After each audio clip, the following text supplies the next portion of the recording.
This is Dr. Jeff Meldrum, and you're listening to the Paranormal Zone.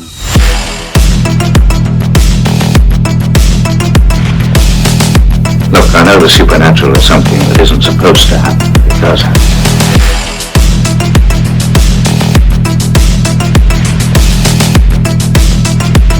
A ghostly apparition in the dark of night.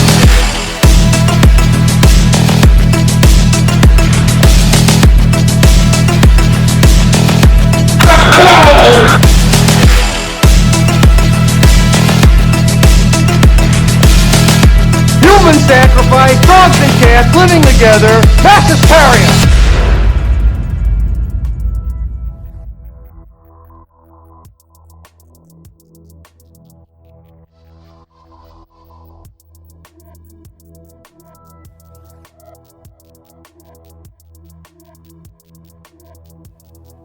So, listeners out there, if you are looking for a thrill, if you're looking for something that will blow your mind, yay, something that will leave you breathless. You know, Mike, I'm telling you right now, okay, you, my friend, have to calm down, okay? You need to cut back a little bit, and I'll tell you what I'm talking about here. Listeners, again, if you are thrill seekers, you want to get that heart racing a bit, I'm telling you right now, go visit Mike Carbno's Facebook page. He has been sharing recipe after recipe after recipe of exhilarating, I don't know what you want to call them, food items. My gosh, Mike, I am so excited when I visit your page. Really? Well, you know, it's coming up to the, well, I don't want to say it's coming up, but the holiday seasons are going to be coming, and I'd like to share things that people could use for their holiday season and baking needs. Okay, well, I'll buy that. I'll buy that excuse, and I was being very facetious, by the way. Facetious. So yes, actually, Mary has been sharing my Facebook page, and she's liking everything like crazy. So you're blaming Mary for this? These dives into these. I don't know. Are they like secret recipes of some sort? Or what's so special about them that you're sharing them over and over? That's like the only thing you do on Facebook now is sharing recipes. It's like, Mike, are you like a 90-year-old grandma right now sharing your recipes, you know, with the world? I mean, what's going on here?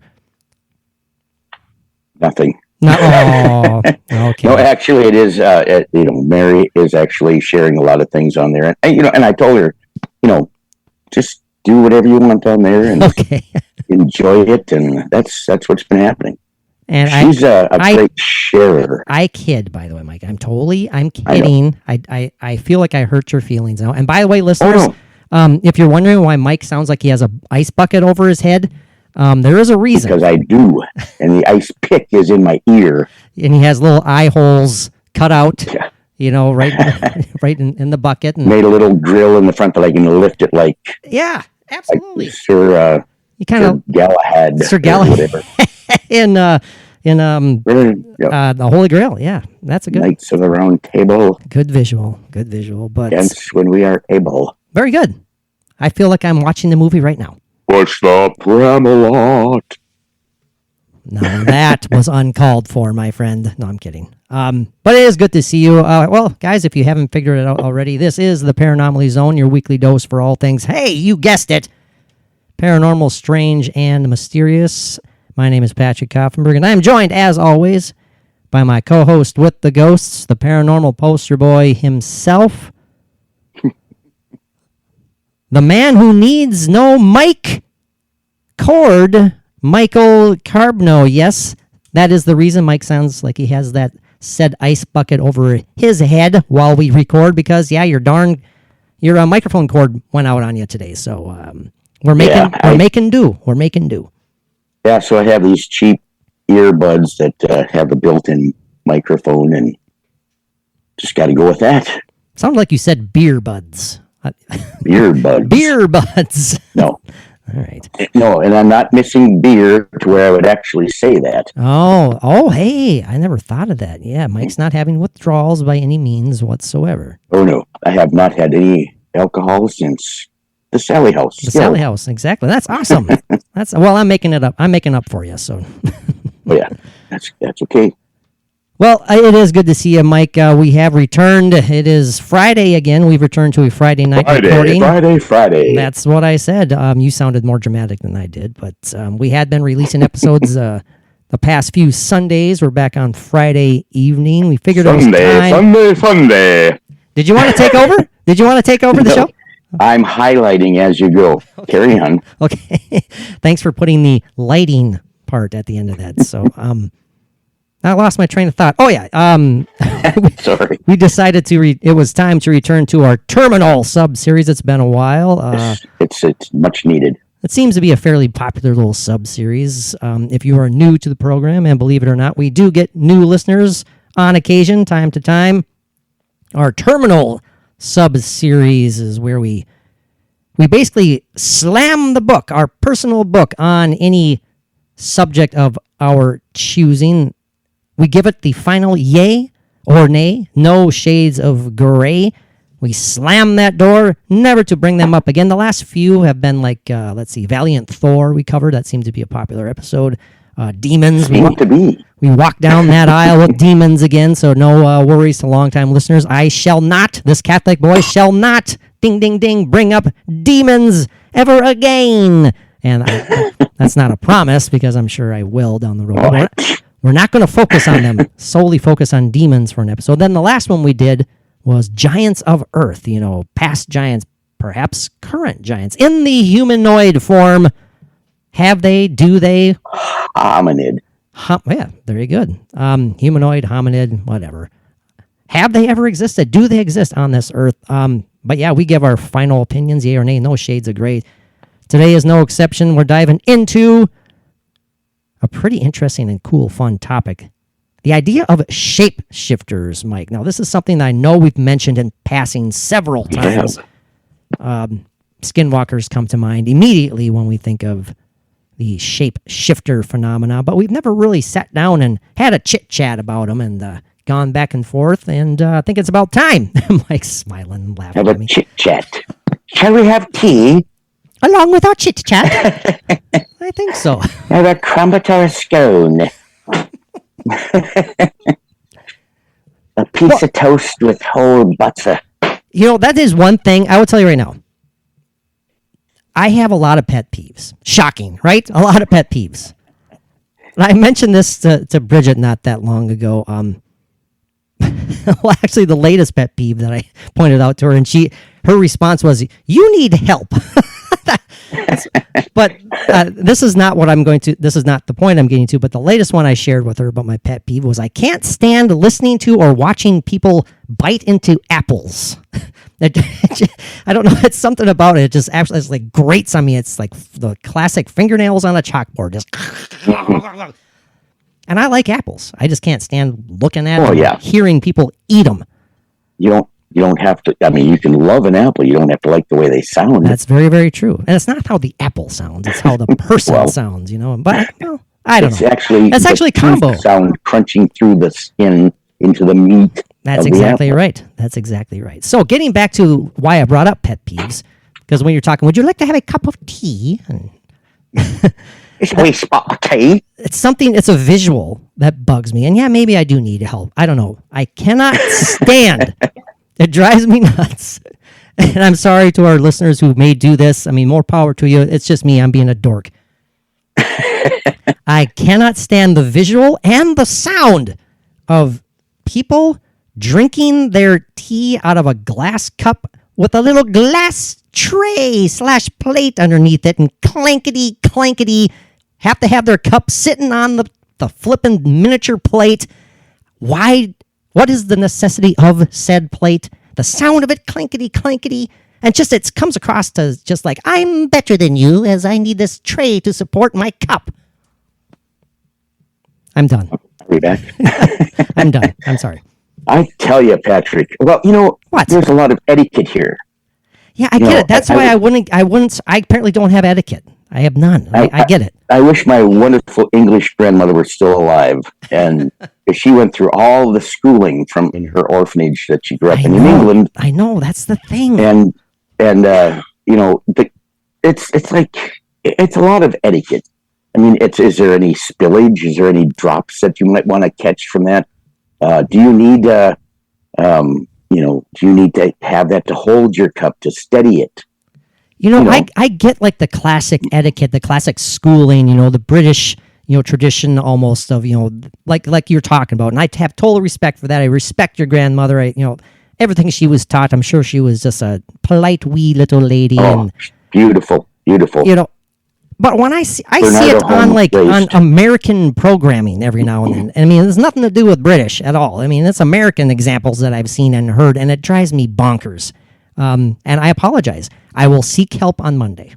Yeah, because we are not ripping on the British, because that cuts no weight in my house. I got it. I absolutely 100% understand. I'm just talking about my obnoxious pet peeves. So, yes. Do you have any pet peeves? We have some wonderful English listeners that. I know, and I'm not apologizing for what I just said, because I'm not pointing. I'm pointing out I'm them. getting defensive, aren't I? You are. I'm getting frightened. We haven't even gotten into what we're really focusing on yet. Gosh, I just hope there's no British shapeshifters drinking tea right now out there. I don't know what's happening. Well, don't forget the little finger as well. Oh God. That pinky. It's for balance, or hanging your napkin on, or your serviette. Okay, so just my final statement, just to be clear, no disrespect. Absolutely. I absolutely love the British, okay? Yes, thank you. I respect your traditions. I respect the etiquette. I'm just talking about my obnoxious and apparently absolutely wrong pet peeves. So, no, we can't say that somebody's pet peeves are wrong, because it's just how they feel. It's an individual thing. No, when I bring them up, I usually get told that I'm wrong. if you like buttermilk, it's like, am I going to tell you, no, that's wrong. You can't do that. Well, I'm not bothered by buttermilk. It's the same thing as having a pet peeve. You have every right to do that. I'm not going to tell you can't do that. So, but no apologies. I don't know. I feel like I should shifting. I feel like I should send out a written apology. I feel like I'm going to wither down to a little pile of boneless goo on the floor here. Anyways, so a nice pint of English bone broth. There you go. There's an idea for another podcast about Patrick's pet peeves. Nice alliteration right there. PPP, triple P. Excuse me. All right, sorry everybody. Thank you for indulging me, and again, all apologies. Okay, Mike. Hey, total respect for your whatever you. Mike. In all sincerity, you and your shape has shifted as of late. Absolutely. By about 60 pounds. 68 now, actually. Holy crap! Since the last time we recorded, you've lost another 8 pounds. Well, that's when during that time in between is when I discovered that I had lost that. Oh, I see. 8 pounds. I see. Oh, man. Well, Mike, we're about 12 minutes in. I suppose we should talk about shapeshifters, huh? Now, the reason I brought this topic up, where I suggested it to you, and you seemed like you're pretty cool with that idea, and so hey, absolutely, here we are. Awesome subject. With our return to our terminal sub series, was the last place you would ever guess. I was perusing, the YouTube the other day, and sometimes you follow the algorithms, and sometimes as things pop up, you're like, what the hell? And I saw this headline that said Billy Corgan's Shapeshifter story. I don't know if you're familiar with who Billy Corgan is, Mike. No, I'm not. He is a well-known name in the music industry. He came up. He's the lead singer and songwriter for the band Smashing Pumpkins. Do you recognize the name Smashing Pumpkins? I know who he is. Yeah. I thought the name sounded familiar, but I couldn't place it when you say that. Yeah, I can. He's got a top of his head is kind of like a pumpkin, actually, wasn't it? Yeah, absolutely. If you painted it orange, yeah. So I know exactly who you're talking about. Go ahead. But I saw this headline. It was a clip of him on Howard Stern. I was like, what the hell? Okay, what the hell is he talking about here? And I won't quote him word for word because, quite frankly, I couldn't do that. But the gist of his story, and Howard was trying to get as much out of him as he could, but of course he wanted to keep it secret. And he's like, I'll tell you off the air. I don't want to sound too crazy, basically, and stuff. But what we got out of it what the listeners got out of it was that Billy Corgan truly 100% believes he has had an encounter not once but twice with the same shapeshifter, who the only clues he gave were a woman who was in his bed. So you can kind of go, you can go any number of ways with that. And so other headlines were like, Billy Corgan had sex with a shapeshifter and all that crap. You know how that goes. Yeah. But I was like, wow, that is really interesting. He's saying it with a complete straight face, and you can also tell that he's kind of embarrassed because he knows how wacky and weird it sounds. Right.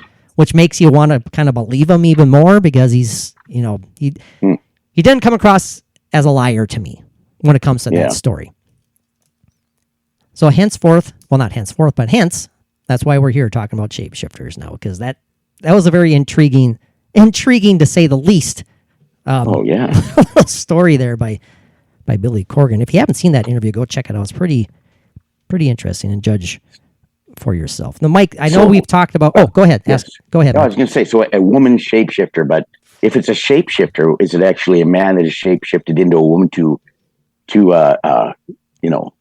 that's the thing. Kind of fool Mr. Corgan, because I don't know, and what's the purpose? What would be the purpose of this? Is it like a procreation thing? Is it just because he's really not a very attractive man? Hey, you heard it here first, folks. It's intriguing because so many things pop into your brain when you think about what the hell could have been going on there.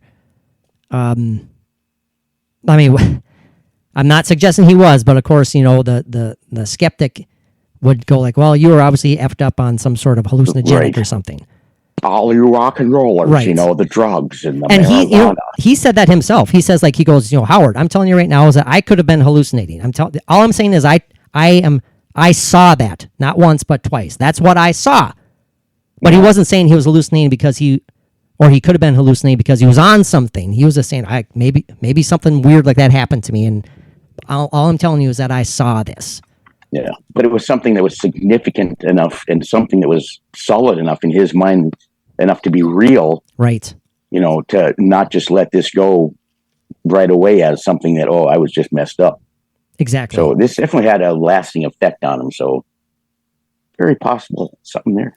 There's so many different aspects and so many different examples of, said shapeshifters. We're going way back in mythology, going way back in folklore, in cryptozoology itself. Like I said, the aforementioned skinwalker, the Wendigo.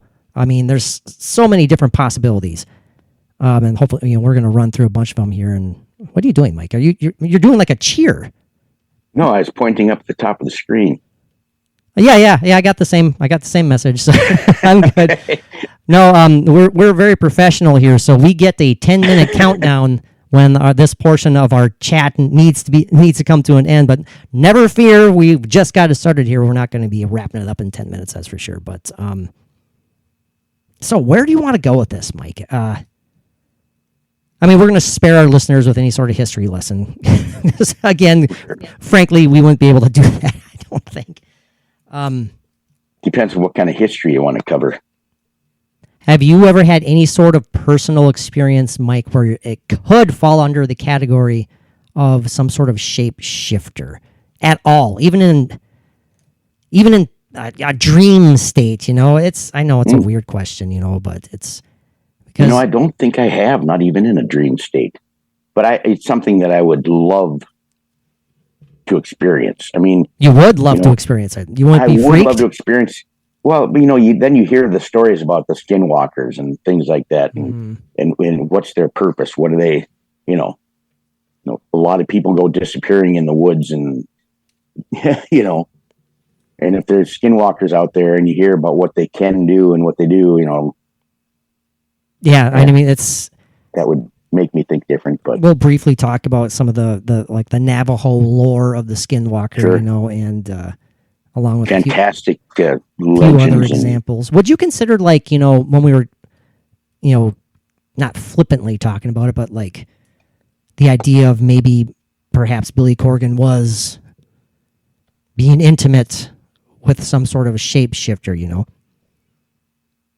what popped in my brain there was the idea of like both the incubus and the succubus, Sure. Would you consider that some sort of form of shapeshifter? I mean, they have been known to take several different forms, so why not, right? Oh, absolutely. I mean, when you put it that way and you think about stories that you've heard, and yeah, I would put that in the category of a shapeshifter for sure. There's shapeshifters that are doing different things, like the skinwalker type shapeshifters that you see out in the woods. I mean, that's not going to be an incubus or succubus type situation, I would say, but who knows? Steal your soul. Yeah, exactly. I mean, and again, there's like some of these examples lean more towards like the spiritual aspect, and some are purely physical in nature, and some are a combo of both. And we're going to dive into a bunch of them here and give you our final yay or nay.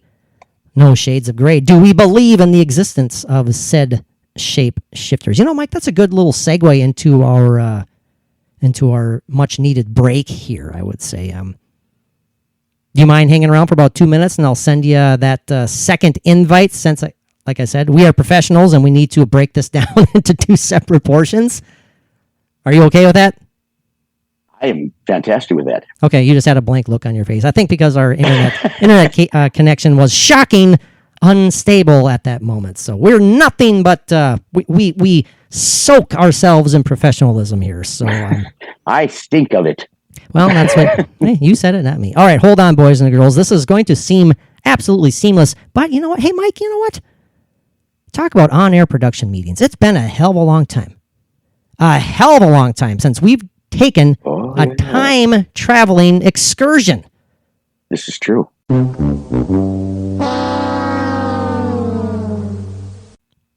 Well, that time-traveling excursion soundbite didn't go too well, so I just threw in the Price is Right loser horn. So I think that was pretty apropos. So, Mike, let's dive into some of these fascinating examples. And the idea of shapeshifting is fascinating in itself, I should say. In case anyone wasn't familiar, and if you're listening to this podcast, chances are you're familiar with what the idea of shapeshifting is. But I will say this, that in mythology, folklore, speculative fiction, and perhaps real life, right? Perhaps real life. Perhaps. Shapeshifting is the ability to physically transform oneself through an inherently superhuman ability. Divine intervention. Here's that word. Demonic manipulation. Sorcery. Spells. Or just simply having inherited the ability. So, my daddy was a shapeshifter. Therefore, I can shift my shape. So, hey, I'll just leave it at that. Mike's laughing, but that's okay. That's absolutely okay. Lots of examples. Some people believe that werewolves, are a prime example of a real, perfect example, real shapeshifter. Yeah, exactly. So, does it sound like a good idea, Mike, just to go through briefly some examples of shapeshifters that change from human form to an animal and vice versa, from animal to human? We'll give you a few examples here before we... Absolutely. Let's get an idea of what we're dealing with here. Some of these are kind of silly, this list that I found. But a lot of them are stuff that we've talked about. Silly. Well, it is, yeah, I get it. The whole thought of it's silly. Are you giving away your final answer already? Are you giving a yay or nay? Not at all. All right, I was going to say. Not at all. Don't give any clues. I'll make everyone click the off button before we even reach the end. I just laughed at this one, though. I have never heard of this. I don't even know if I want to share the description because it's kind of self-explanatory. The Nanoi, or Nanu, it's Nanaue, the Shark Man of Hawaiian legend. Yes, you heard right, everybody. A were shark, not a werewolf, a were shark. Hawaiian legend of the Nanui. I don't know how to pronounce it, but that's kind of... I'm sure you did just fine. Kind of a silly example, but in all sincerity. there are a lot of people who consider, and maybe you're one of them, Mike, if we buy into the legend of mer people, would that not be an example of a shapeshifter? I mean, you've seen the movie Splash. Daryl Hannah, she changed back and forth. Well, there's a certain amount of shape shifting going on there that they have a capability of doing. Yeah. Supposedly, allegedly. And we all know that, what you see on the TV screen is all real. It's all legit. And we weren't there. Eugene Levy was. And so was Daryl Hannah. Well, yeah, she was the mer woman. the mer thing. Ever heard of the Berserker legend, Mike? The Berserker? Oh, hey, I am deep down inside of me. I am a berserker. Are you really? Well, it's an old absolutely. Norse. It's an old Norse legend. Absolutely. That's like, I've had a few battles in my life. Well, in Old Norse written corpus, berserker were those who were said to have fought in a trance-like fury. Mm-hmm. A characteristic which later gave rise to the modern English term berserk. The etymology of said term, berserker, it likely means, quote, bear shirt. Mm-hmm. Someone who wears a coat made out of a bear's skin. Now, there was a 13th century historian who interpreted the meaning as actually bear, as in B-A-R-E / shirt. Bear shirt. That was basically to say that the warrior simply went into battle without armor, but that's been seen to have been widely misinterpreted, and we're talking about the actual animal, the bear. So we go on here, and we're this article that has the examples. Basically, they were bear warriors / half man, half bear. These wild beasts. They would howl. They would foam at the mouth. They would actually be able to gnaw the. I'm reading it right here. Gnaw the rims of their shields. And their Chevys.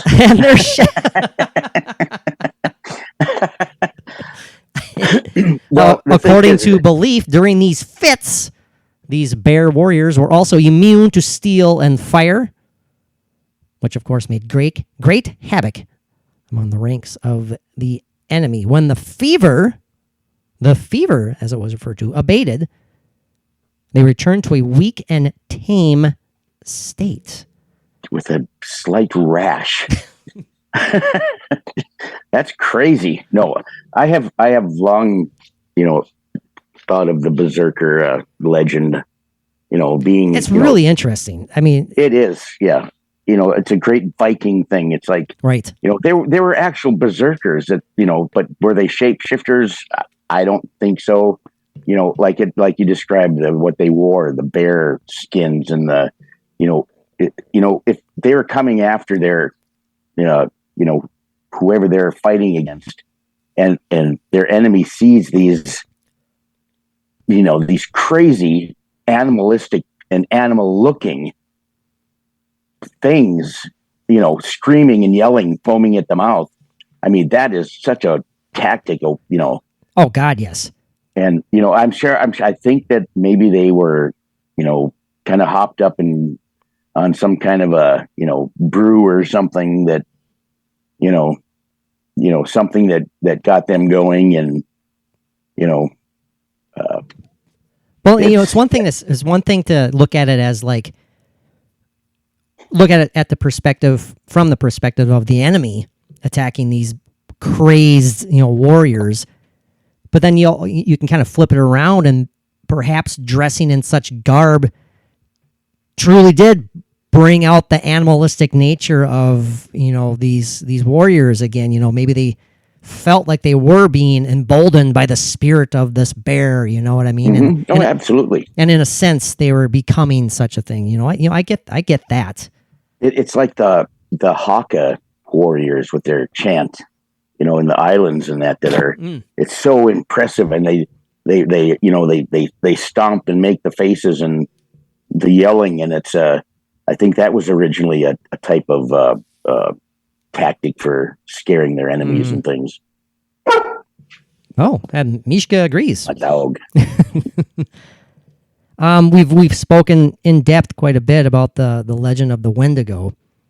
Again, a mythological creature / evil spirit. Man, I can't speak today. That originates from the folklore of Plains and Great Lakes natives, as well as some other First Nations. Now, the physical representation, it varies widely when it comes to this. This freaky ass thing, you know. A Wendigo always kind of gives me the heebie-jeebies. It just. Oh yeah, the pictures the drawings that are depicting this are just, some of them are amazing. Like these beasts with I know, like huge deer antlers and things like that, and that'd be a great giant portrait to have in your room somewhere, you know, just if you want to feel like getting yourself freaked out every now and then. That'd be good to put you in the mood for put you in the mood to do a crazy paranormal podcast. That's for sure. Some representations describe the Wendigo as a giant humanoid with the heart of ice. A foul stench or sudden unreasonable chill might actually precede its approach. That's kind of interesting.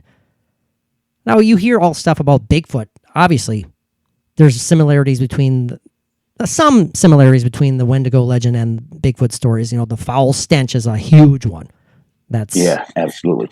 And I think the Wendigo is probably like a more unkempt cousin of the Bigfoot. He's the sloppy, dirty guy that no one wants to talk about. And he's going to come to the family reunion, unfortunately. You know, every Bigfoot family has that Wendigo that they talk about in their family. Now, it's interesting here because it does go on to say in modern psychiatry, the Wendigo lends its name to a form of psychosis known as, hey, you guessed it, Wendigo psychosis, which is characterized by symptoms such as an intense craving for human flesh, yikes, and an intense fear of becoming a cannibal. Interesting. Wendigo psychosis is described as a culture-bound syndrome.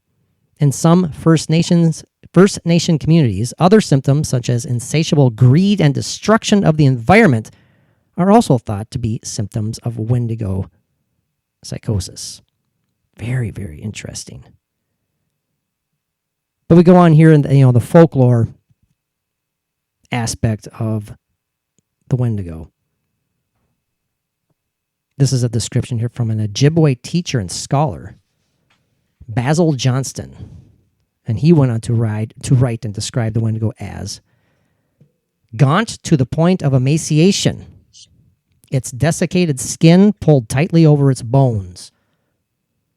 With its bones pushing out against its skin, its complexion, the ash gray of death, and its eyes pushed back deep into their sockets, the Wendigo looked like a gaunt skeleton recently disinterred from the grave. What lips it had were tattered and bloody, unclean and suffering from suppuration of the flesh. The Wendigo gave off a strange and eerie odor of decay and decomposition. Death. Thickening, sweet smell of decay and death. Corruption. Smell of gooey maggots. Ooh, yummy. I'm done. Again in Ojibwe, Eastern Cree, and so on and so forth, other native lore, Wendigos are often described as giants. They are many times larger than human beings, a characteristic absent from myths and other Algonquin cultures. Again, we have so much stuff to get through in a limited amount of time. I don't want to focus on one or two individuals, but I needed to talk about the Wendigo because it's the legend of the Wendigo it's based on, help me out, jump in anytime you want here, Mike. Mm-hmm. The legend / maybe possible reality, as is similar with several other legends and, myths, is that they're kind of like an omen, a precursor of something to come. It's not something that you want to encounter. No, I believe the banshee. Exactly, great example. I like how you pronounce it too. The banshee. It's just the wee banshee. It's a wee banshee. Now, I know the skinwalker is considered to be like a witch in some form as well. You know,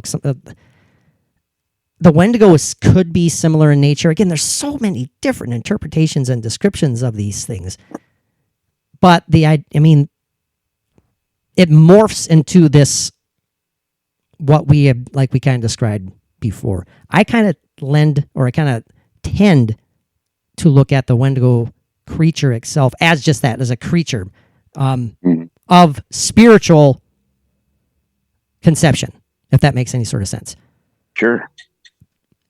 Is it possible to have been conjured up somehow, some way by us mere mortal folk? You know what I mean? Is it something that is created by us humans? I don't know. I'm going on a tangent here, Mike. Jump in. Your thoughts on the Wendigo? Creepy as hell is all I'm going to say. Well, you hear of curses that bring these things up as well. You know, like a cursed land, like Skinwalker Ranch. If anybody watches that weekly series, I've just been kind of getting into it more and enjoying it quite a bit. But the shape shifting and they talk about the cursed land that has been cursed by a native fighting over the centuries and things like that. Oh, sure. Yeah. So is that why or where these come from? Who knows? I like that idea. So again, that is kind of like a man-made thing then, in a way. Yeah, like a curse. I mean, and you hear stories of it's like a medicine man that has to do something. Oh, that's what I was drawing a blank on. Yes. That he'll turn into the skinwalker. Thank you for bringing up the medicine man. Yeah, because that's what I was drawing a blank on. The medicine men, they can just, they go into such deep trances. They can go in such deep trances, and I mean, who the hell knows what's coming out of that from time to time, whether it be good or bad. Did you just speak? Hello? Yeah. Okay, you did. Oh, okay. You said, I literally, all I heard was like, I was inflecting an, okay, I understand. Keep going. All right. And you're like, shut up, Patrick. Shut up and just keep going. Now, those are just a couple examples of a human allegedly turned into like an animal type form. The medicine man, maybe perhaps conjuring himself. Conjuring himself? That doesn't work. You know what I mean? Morphing himself into some sort of Wendigo type creature. Obviously, we mentioned earlier the werewolf is a classic example. Now, quickly, an example or two of an animal transforming from human, an animal transforming from animal form, obviously, to human is the Selkie. Have you ever heard of the Selkie, Mike? No, I haven't. Selkies are mythological creatures, supposedly mythological again, that can shapeshift between seal form, and human form by removing or putting on their seal skin.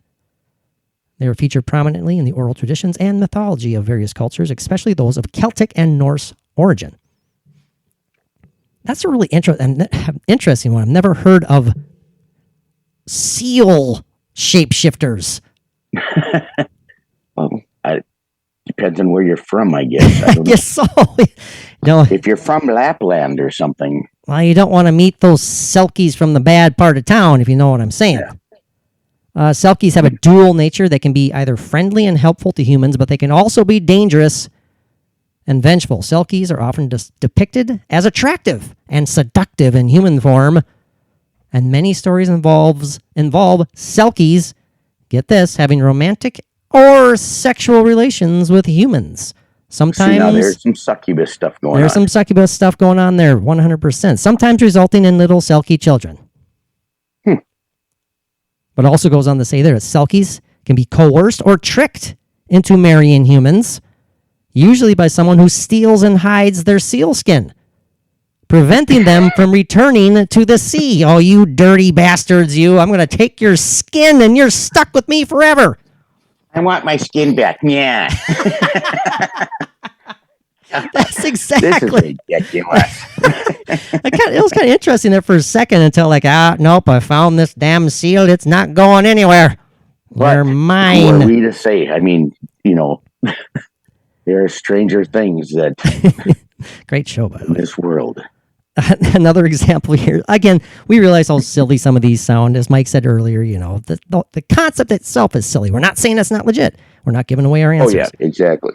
The tanuki, Mike, is a raccoon dog. The baka danuki, found in the classics and the folklore and legends of various places in Japan, commonly associated with the Japanese raccoon dog or the tanuki. Although the tanuki is a real extant animal, the baka danuki that appears in literature has always been depicted as a strange, perhaps supernatural animal. What the hell are you shaping? You're shaking. See, I'm all wound up now. Mike's shaping his head. He's shaping his head. I'm just enjoying this.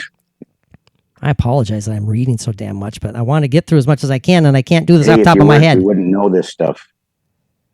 The inkling. Aw. I know. I have a totally different idea what an inkling is. Well, it's very tiny. It's just a little It's a little tiny little guy. inkling of a thing. No, we're skipping that one. I was joking about that. But Inkling is they got actually... big, sharp, pointy teeth. Anyway, go ahead. No, the Inkling, along with a couple other examples here, are totally pop culture created. That one's actually based on a video game, so we're not going to go down that. Yeah. The Boto Encantado, the river dolphin. Now, a lot of these legends are obviously aquatic in nature. Mhm. I just wanted to say that. I like saying aquatic in nature. All right, Jacques, let's go. Oh, man, I'm sweating. I'm like really warm right now. I thought you had like an incense burning behind your No. left shoulder. That's just smoke. No, that's steam No. coming off of my back. Yeah. Now let me just interject here about this aquatic. I know that I'll be quick here. No, please do. There are shapeshifters there that we know about. Look at the octopus. I mean, not just the coloring that it can, but it can conform and contort its body and its tentacles into the shape of different sea creatures or a different kind of a fish. I mean, the intelligence, it's got the ability with its body and its color. I mean, that is true scientifically proven shape-shifting. That's a really interesting point. Interesting way of looking at it too. It's, if you want to find some stuff that's kind of icky and creepy to look at, find like it's out there somewhere. Find like this video clip of an octopus that was caught in like a fisherman's net or something. But it's in the back. It's in the stern of this fisherman's boat, and it literally is able to smush itself down into such a thin shape that the tiniest little crack in the side of the boat, this flippin' good-sized octopus was able to escape by just squirming through this little thing. And it's like, oh my God. I don't know. It's kind of like, gives you the heebie-jeebies a little bit. It's like, ouch! People believe that octopus originate from beyond our planet. That's really weird. But hey. Well, when you think of the intelligence that they have, I mean, it's amazing. Now, again, we're running short on time here. We need to save enough time to give our final yay or nay, no shades of gray. But we'd be remiss in not bringing up, we briefly mentioned, the werewolf earlier. Lycanthropes, right? Lycanthropes? Lycanthrope. I mean, that's a real thing.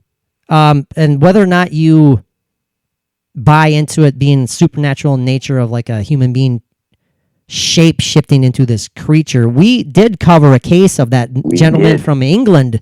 In England, right. Who, if you search hard enough, you can find, again, it's alleged video clips recorded from Ed and Lorraine Warren themselves, who say they have him on camera shifting his shape. I apologize, I'm blanking on the gentleman's name right now, but that was a really fascinating topic. But he He had a lot of encounters with police, the authorities, because of his alleged shape-shifting and his inability to control himself. Well, yeah, and he went around peeing on fire hydrants. And That's the worst part. That was the worst part. Yep. Scotland Yard did not appreciate that. I don't blame them one bit. But we kid and we jest a little bit here, but if that guy, if his experiences were legit, I mean, that's just one tiny little example of what could be just an enormous reality, when it comes to the possibility of shapeshifters out there. This is one little human example. Perhaps there's more to it. We don't know. Maybe it is just a medical condition, a rare medical condition, but maybe there's something more to it.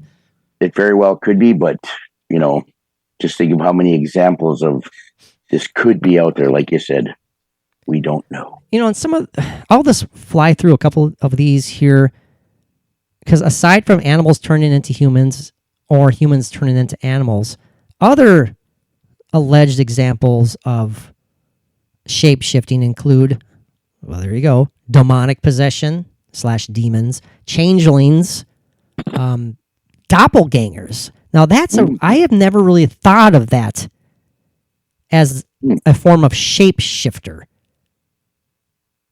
Doppelganger sometimes... have to dig into that a little bit. Yeah. And kind of connect some dots to get that, I think. Because, I'm sure everyone knows, but doppelgangers are supposedly like your twin on the other side of the world. Biologically unrelated look-alike, basically.